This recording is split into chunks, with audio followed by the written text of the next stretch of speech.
Hi, and welcome to the State of Shakespeare. I'm Jim Elliott, And I'm Garrett Vandermeer. and today on the State of Shakespeare, we have Gideon Rappaport. Hello, Gideon. Hello.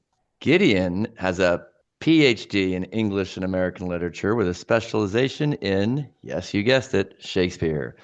He has a book called Appreciating Shakespeare, and it's now available online. We'll put the link in our webpage. He also podcasts. Ooh, you're a rival at the appreciatingshakespeare.buzzsprout.com. The link will also be in our website. And some of his A lectures are on YouTube. colleague, Jim, not a rival. Colleague, that's right, a Yeah. colleague. Thank you.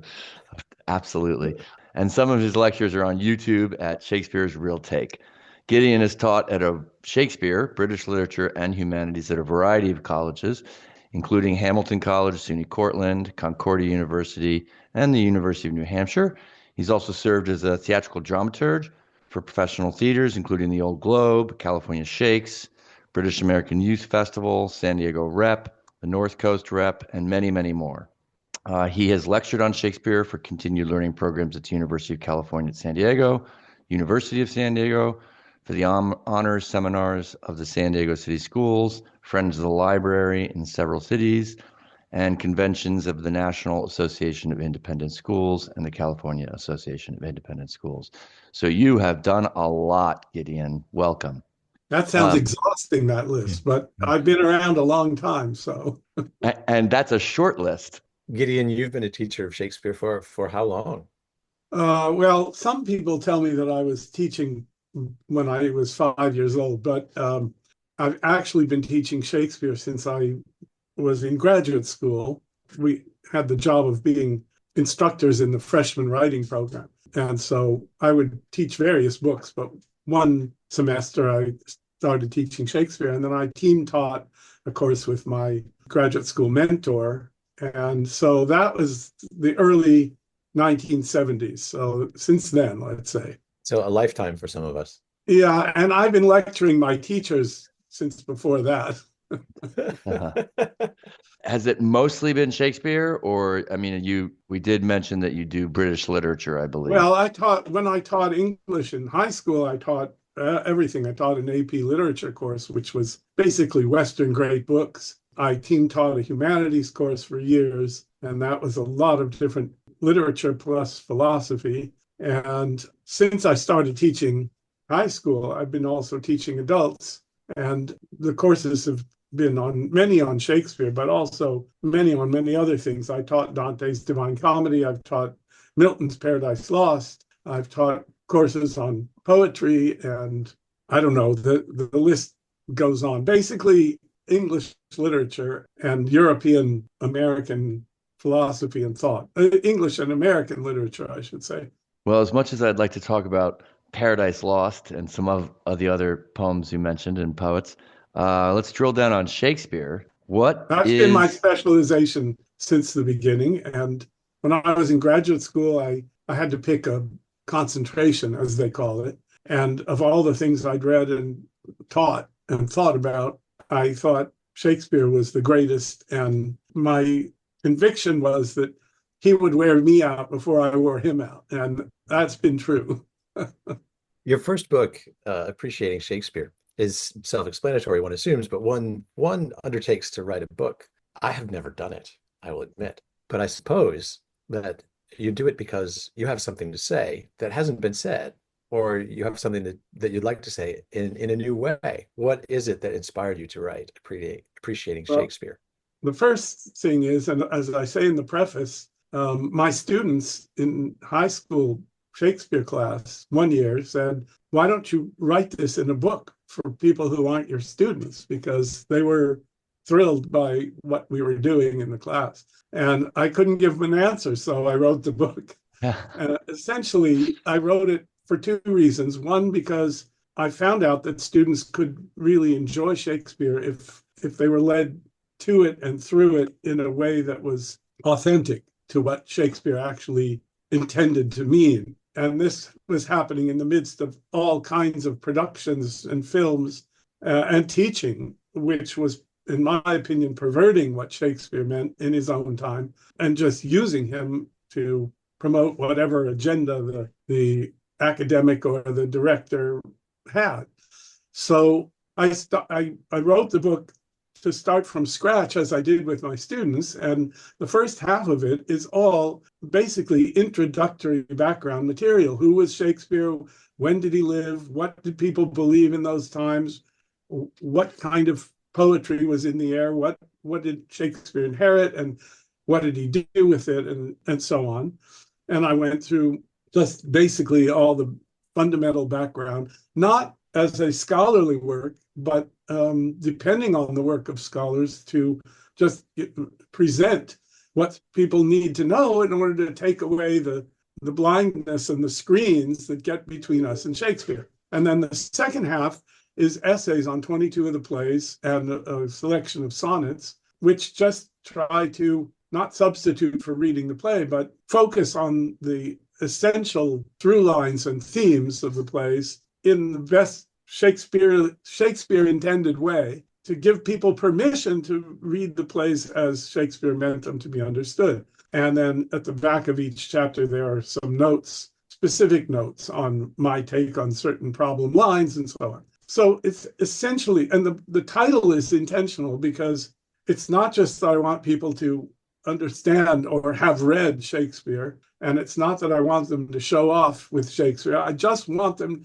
to have the experience of appreciating the plays themselves and get them as what Shakespeare meant. And then if they like them or they find them authentic, then fine. And if they don't, then fine. They can go back to their video games or football or whatever they are interested in. Nobody's forcing them to like Shakespeare. But if they're brought to be able to appreciate Shakespeare, my bet is that they will. And Shakespeare doesn't need defending. He's been proven over time to be effective for every kind of audience. So I just wanted to get the obstructions out of the way. That's really the underlying purpose of the book. Get the obstructions to appreciating Shakespeare out of the way. What are some of those obstructions? Well, one of them is the very fundamental differences between the way Shakespeare's audience came into the theater and the way we do. And I have several different chapters about that, in terms of they have heard poetry all their lives and they've heard biblical texts all their lives. And we haven't. They come in with a religious attitude. We come in with a modernistic, whatever we have, secular, possibly religious, but certainly not medieval. They came in with a sense of the hierarchy of the universe. We come in with the whole order of the universe being more or less egalitarian. We've got Darwin telling us that creatures are all fighting each other for survival, and so are we. And they've got God creating the universe from, the highest angels to the lowest rocks. And so those are just fundamental differences in the way audiences enter the theater. And because of those, we hear words differently. We think that Shakespeare's saying this, but he's not. He's saying that. And then, we have other obstructions. We have approximately 200 years in the case of Hamlet of people telling us all kinds of nonsense, including Olivier's voiceover to his film of Hamlet, in which he tells us this is a play about a man who could not make up his mind. And that's just dead wrong. That's not what the play is about. And it ignores what the play actually says. And so I try to go back and say, look, this is what's really happening from the Renaissance point of view. You can take it from the Renaissance point of view, and then you'll appreciate it. And then you can say, well, that's relevant to me, or that isn't. But if you simply ignore what Shakespeare means in his time and interpret it in modern times, yes, you're having an experience, but it's not the one that Shakespeare was offering. And I use the image sometimes of modern directors who, instead of giving us Shakespeare's play, put up a mirror on the stage to mirror back to us what we already think. So they retool the play to tell us what they think we want to hear or what they think we will accept hearing, and block what Shakespeare is actually intending. And so my mission has been to move that screen away, move that mirror away, and get people to see what Shakespeare meant. And then they can decide for themselves if it means something to them or not. And my bet is that if not 99, then 100% of the time, they'll go, wow, yeah, that does speak to me. One of the things that we encounter when we're teaching acting Shakespeare is that most people have been introduced to Shakespeare through reading it in an English class. And that is an obstruction for an acting teacher because most of the time that has not been an enjoyable experience for many of those Absolutely students. right. Absolutely right. People tell me they hate Shakespeare or they don't like Shakespeare and I say, well, you didn't have a good enough English teacher in high school. Well, I mean, but I always say one of the things I say, I mean, I think it should be continued to be taught, and yes, you do need a good teacher, but I think that Shakespeare was meant to be acted and meant to be put into your mouth and said out loud, and to feel all of that and to sense all of that. And Absolutely. when you do that, you get a completely different take on Shakespeare. Well, it depends on the production and the acting. You might get a completely different take. You might get the same take at a deeper, more experiential level. But you can put Shakespeare on the stage and give the audience a completely wrong impression. For example, you can do The Taming of the Shrew, and at the end of the play, have Kate's long speech about the hierarchy in marriage of man and woman, which Shakespeare believes is both hierarchical and egalitarian, as the Bible has two versions of the creation of man and woman. But her speech is about the division of labor in the world between husbands and wives. The men are out there working their asses off to support and take care of their wives at home, and the wives' only duty is to care for the husbands and their home and comfort them when they get back. And she means it. And only because she's been cured of her violence and her self hatred and frustration, which makes her a shrew, can she live happily ever after herself. So that Petruchio has come in not just to get what he wants and beat her down, but to release her true self from this oppression of her willfulness so that they can both be happy.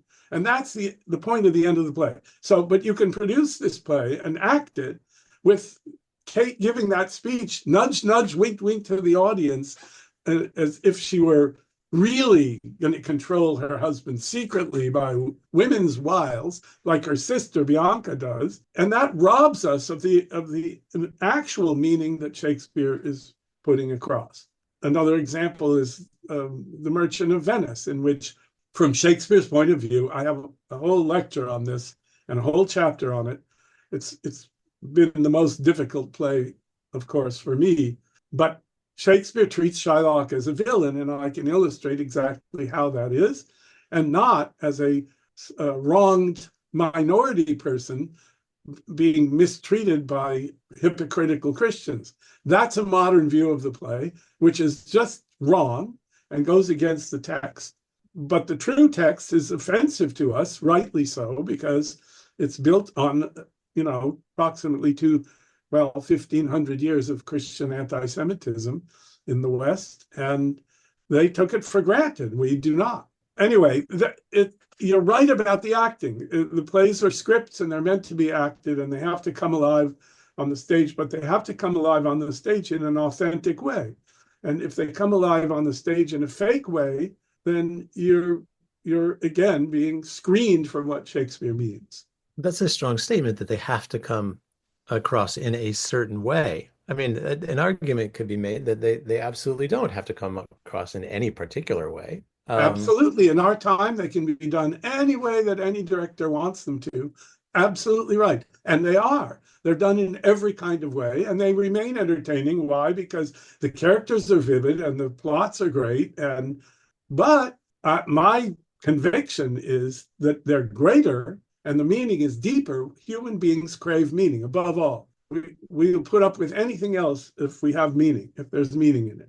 So, I mean, the two plays that you brought up, Merchant of Venice and Taming the Shrew, to do them, as you were saying, as Shakespeare originally intended, would not be well received in this day I don't and believe age. that. I do not believe that. I have seen productions that do things, well, with the Merchant of Venice was particularly difficult because you're right, it won't be well received by anybody who's sensitive about anti-Semitism. And it seems to perpetuate a stereotype.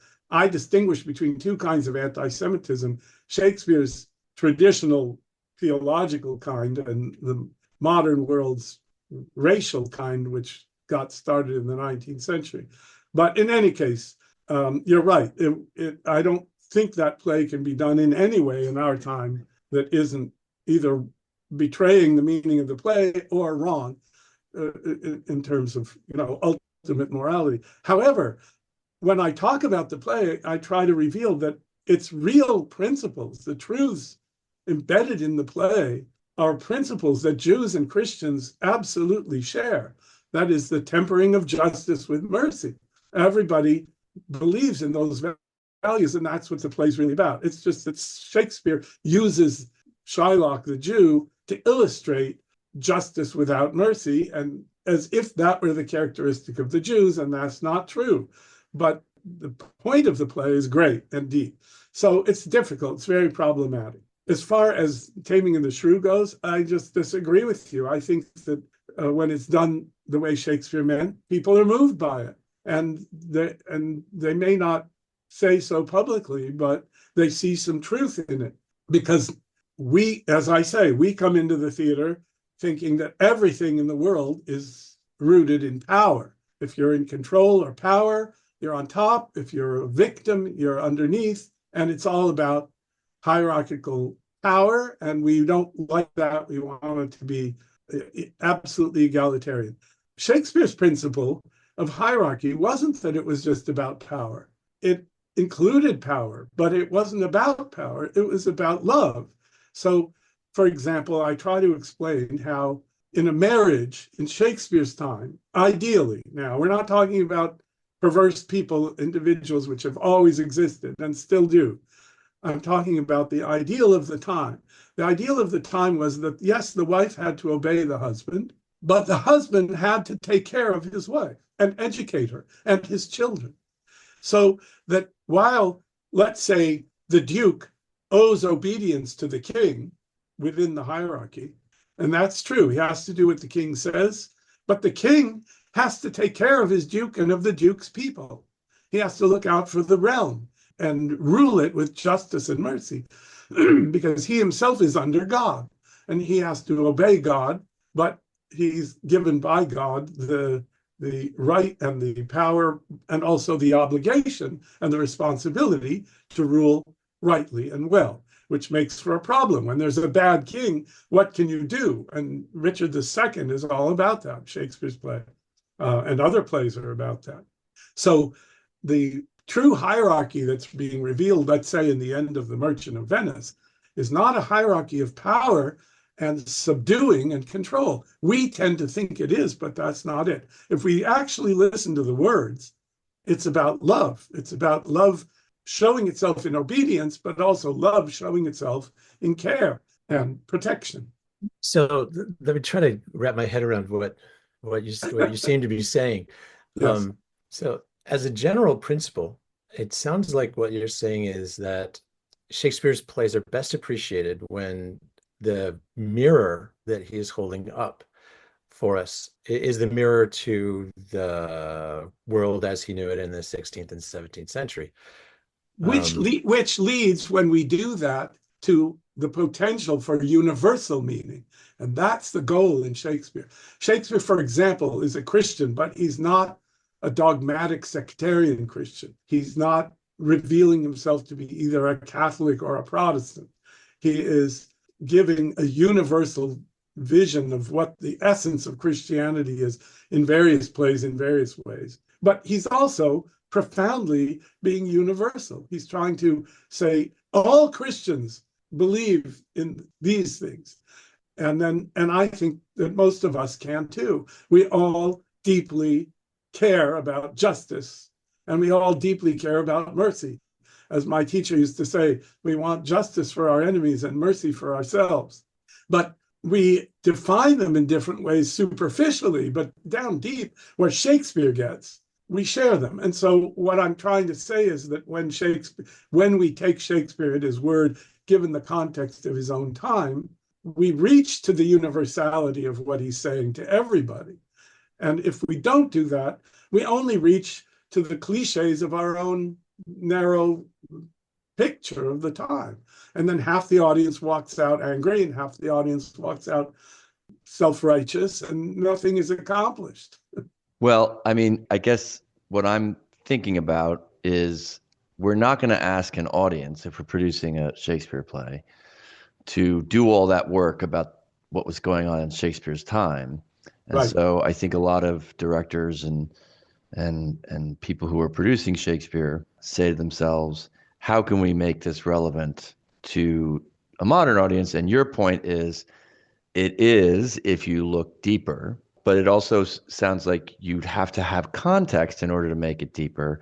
And that's not the work of the theater maker to give those people context of Renaissance. No, it's not to give the audience context, but it is to give the actors context. So I've worked with many directors.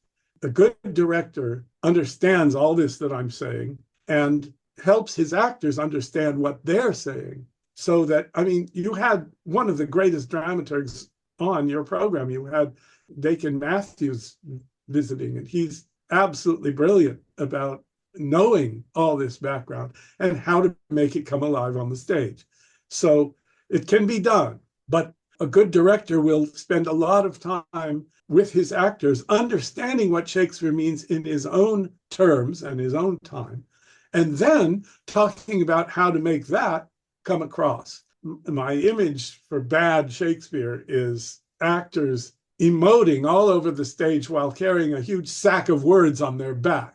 So if the actor wants the audience to mean their applause, he or she has to mean what he or she is saying. And in order to mean it, you have to understand it in its terms first. And then you can bring out all the nuances and all the subtleties that will make it interesting and relevant to the modern audience. So it's not either or, it's kind of both and. I'm not asking directors and actors to teach a course in Renaissance drama with each play.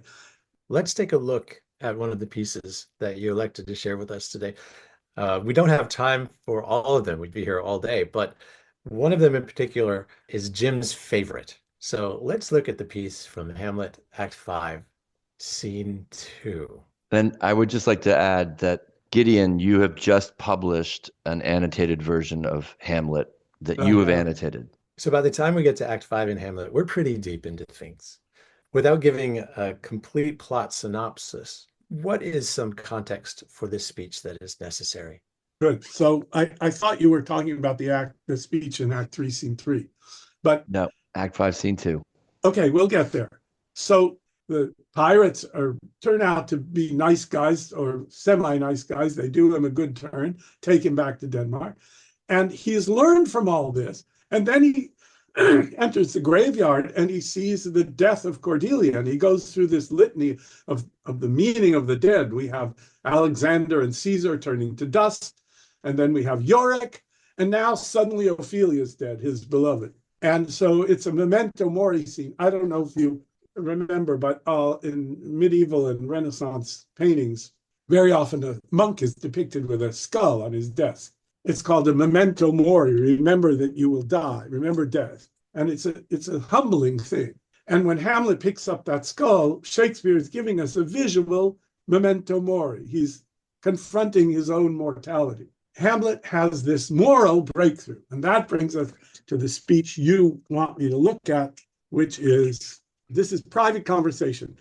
Horatio, if your mind dislike anything, obey it. I will forestall their repair hither and say you are not fit. Hamlet, not a whit.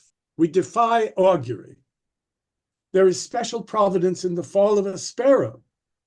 If it be now, 'tis not to come. If it be not to come, it will be now. If it be not now, yet it will come. The readiness is all. Since no man of aught he leaves knows what is to leave betimes, let be. That's the speech you meant, right? There's a terrible crux in it, that last line. is Yes. erupted in both the folio and the quarto. And so all of us have to make the best that we can out of it. But let's start from the beginning. We defy augury. This is not like I defy you, stars, that Romeo says. It means it's like she defies description. We are beyond auguring about. We are beyond foretelling. We can't know the future. We can't know the ultimate meaning of things. It's a kind of human beings by nature are dependent beings. Then there is special providence in the fall of a sparrow. This is a quote or a reference to the gospel where Jesus says, "Are not two sparrows sold for a farthing, yet not one of them falls from the air, but your Father in heaven knows, and he counts all the hairs of your head," and so on. So there is special providence. The point is, even in the fall of a sparrow, the littlest creature, the death of the littlest creature has a special providence. So much the more the death of a human being, and particularly of a king or a prince or a rightful king. If it be now, if the fall of the sparrow or the death be now, 'tis not to come. Okay, if it happens now, it's not going to happen later. If it's not to come, it will be now. That's true. If it be not now, yet it will come. The readiness is all. What does that mean? The readiness for death is everything. What is readiness for death? It means the acceptance of one's mortality in the most general sense, and the acceptance that our wills, unlike what Hamlet was feeling in Act 3, Scene 3, when he wanted to decide that Claudius should be damned, our wills are not in control of reality. We do have free will. We make choices, and they're important. And on them depend whether we're saved or damned in the end. But they are not absolute. They are woven into the fabric of reality according to God's will, not according to ours. Hence, the readiness for whatever God wills is all. And it's a great surrender of the ego to the overarching structure of reality. And then this crux, since no man of aught he leaves knows what it is to leave betimes, let be, or since no man knows what is it to leave betime. Since we don't know the full context of reality, this harkens back to the to be or not to be speech. We don't rush to do something that might get us damned because something might come after death. What dreams may come must give us pause. We don't know the future of our soul. We do know that God judges souls and that they're judged for heaven or hell, but we don't know in our particular case. So what does it matter that he means us to die sooner or later? He's accepted whatever happened. And then let be. So J.B. Cunningham used to say, let be means, oh, let's drop the subject because people are coming, which is true. They're entering. And it does mean that. But it also means let be in the profoundest sense. Let be what must be. And it's not in my control. I only can do what I can do. This is enriched by the idea that in 3:3, we recognize that God could put Hamlet's reason to work to kill Claudius, justifying it because he's the rightful king executing the king's murderer, or he could use his passion. He could have flown into a passion in 3:3 after the play and just killed Claudius. Either way, he would have been serving the purpose of God, which we know now has been expressed by the ghost. Thank you so much for that description, and it's one of the reasons why I love that piece. But I have a simple question about your edition. I put some punctuation in the chat. That's from the folio. Let me see the and the chat. punctuation varies greatly from edition to edition on those last lines. Absolutely right. The readiness is all, since no man has thought of what he leaves, what is it to leave betimes? Yes. So now in a different version, it would read, the readiness is all period, since no man of aught he leaves knows, comma, what is it to leave betimes, question mark, let be. And I think that is an important distinction. It's crucial, but the problem is both of them are not to be trusted completely because of the difference, because precisely of the difference, it's a crux. It's what we call in the textual world a crux, meaning we cannot know what Shakespeare exactly wrote. We're just getting obscured image of it in this line, because most of the lines that appear in both the folio and the quarto are pretty much identical. There are lines in the folio that aren't in the quarto and vice versa. This is the most frustrating in all Shakespeare, perhaps. Well, so for your edition, you've chosen one, and is it the folio version?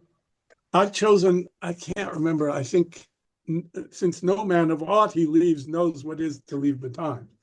So I'm guessing, I'm closer to the folio here. It's really it's really interesting, and this is where we geek out, right, Gareth? Yeah, we geek out. And you can understand the impulse. Every possibility is within reason. That is, the folio might be right, but there's a mistake in it. The quarto might be right, but there's a mistake in it. Neither of them might be right, and we can reconfigure it.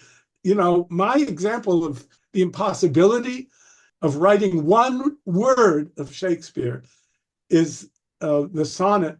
Garrett, did you have a question? No, I just want to give us some grace for geeking out about these sorts of things, because we know in our hearts of hearts that these words are a window into a genius that transcends our own. Yeah, and let me illustrate that. So when we come up with when we encounter these cruxes, these frustrating questions of syntax and punctuation that seem to muddy the crystal through which we gaze, we feel it's so tantalizing close, and yet we can never really fully. Yeah, it's exciting. So here's the perfect example. It's Sonnet 146 begins, "Poor soul, the center of my sinful earth, these rebel powers that thee array." So we know it's a mistake because the second line is a hexameter instead of a pentameter. And because Shakespeare doesn't do this in his sonnets, just repeat the same phrase in a nonsensical way. So one I am is missing. And it could be lord of, or thrall to, or any of 80 other possibilities, which work, but none of them rings with, oh, that must be the word that Shakespeare used. We can't do it. We cannot substitute ourselves for Shakespeare's imagination. So that's why this crux remains a crux. It's simply not knowable how to settle it. And you're right, Garrett, we agonize over it because we want to know. People always say, well, what would you ask Shakespeare if you could ask him any question? And I would say, what did you actually write on this line? The second line of Sonnet 146. No, this one. Oh, yeah. We defy augury. Yeah. Well, since no man knows, let be. And maybe that's the place that we have to leave it for today. Yes. Gideon Rappaport, thank you so much for joining us today. Pleasure. It's been a fascinating conversation. My pleasure. Gideon, we could talk for another hour, I think, very easily. Anytime, I'm happy to do so. Well, thanks for joining us today. My pleasure. Thank you very much for inviting me. I'm Garrett Vandermeer. And I'm Jim Elliott. And thank you for listening to The State of Shakespeare. I'm glad that you pushed back a little because it got me excited. One of my graduate school professors wrote in a recommendation for me 3 words. He said, he gets excited. Thanks for joining us for the State of Shakespeare podcast. We invite you to visit stateofshakespeare.com for more episodes, information about each of our guests, and the Shakespeare text you heard on the program, and much more. And we welcome you to join the discussion by liking us on Facebook. That's www.stateofshakespeare.com. Thanks for listening.